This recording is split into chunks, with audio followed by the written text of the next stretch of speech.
یعنی ہم کس کے لیے پرابلم ہے، یہ تو ہم تسلیم نہیں کرتے کہ ہمیں پبلک نے مسترد کیا ہے. ہمیں اپنے حجم کا بھی پتہ ہے. میں کوئی یہ نہیں کہتا کہ میں 100-200 سیٹیں جیتنے کی پوزیشن میں ہوں، لیکن اپنی جو حق ہے میرا اس کا اندازہ مجھے ہے کہ کس حد تک ہمیں کامیابی حاصل ہونی چاہیے. لیکن تکلیف کس کو ہے؟ اگر ہم اسلام کی بات کرتے ہیں، اسلامائزیشن کی بات کرتے ہیں، اسلامی قانون سازی کی بات کرتے ہیں، تو یہ کس کے لیے پرابلم ہے؟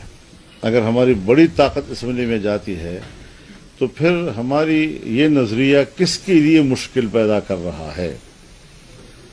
میرے خیال میں اس مسئلے کو ہمیں جانچنے کے لیے پاکستان کی تاریخ کو بھی سامنے رکھنا ہوگا کہ ہمارے اسٹیبلشمنٹ، ہمارے حکمران اول سے لے کر آخر تک اس ملک میں کسی طرح کی اسلامی قانون سازی کے حوالے سے تیار نہیں ہوئے، اور آج بھی ان کو یہی خطرہ ہے کہ یہ آواز جو ہے یہاں دبا دی جائے کسی طریقے سے، تاکہ یہ روز روز اسمبلیوں کے اندر جو ہے اپنی عددی قوت کی بنیاد پر اپنے نظریے کی بات نہ کر سکیں.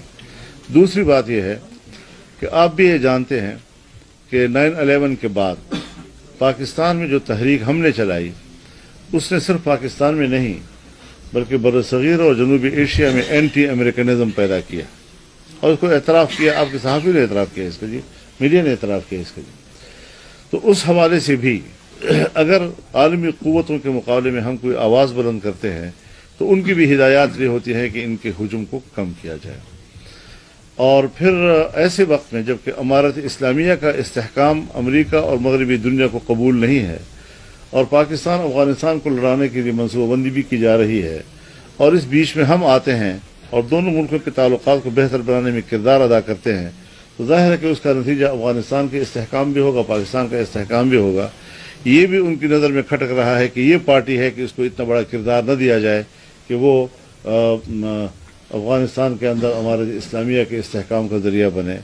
ایسے موقع پر جبکہ ساری امریکہ اور مغربی دنیا اسرائیل کی پشت پہ کھڑی ہے، اور فلسطین اور اسرائیل کی لڑائی ہوئی اور ہم کھل کر میدان میں آئے، ہم نے جلسے کیے، پشاور کے بڑے جلسے میں ان کے نمائندے کو بلایا، کوئٹہ میں ہوا، کراچی میں ہوا، پھر ہم قطر گئے، ان کی قیادت سے ملے. تو یہ بھی بین الاقوامی دنیا کو بڑا کھٹکا ہے کہ بھئی ایک قوت ایسی ہے کہ جو کھل کر اسرائیل کی مخالفت میں اور فلسطینیوں کے حق میں سامنے آ رہی ہے اور ہمارے لیے مشکلات پیدا کر سکتی ہے. تو ایسے لوگوں کو اسمبلیوں سے باہر رکھا جائے. یہ عوامل ہیں کہ جس کے بارے میں ہم یہ کہہ سکتے ہیں کہ ہماری وجود سے کس کس پر منفی اثر پڑ سکتا ہے.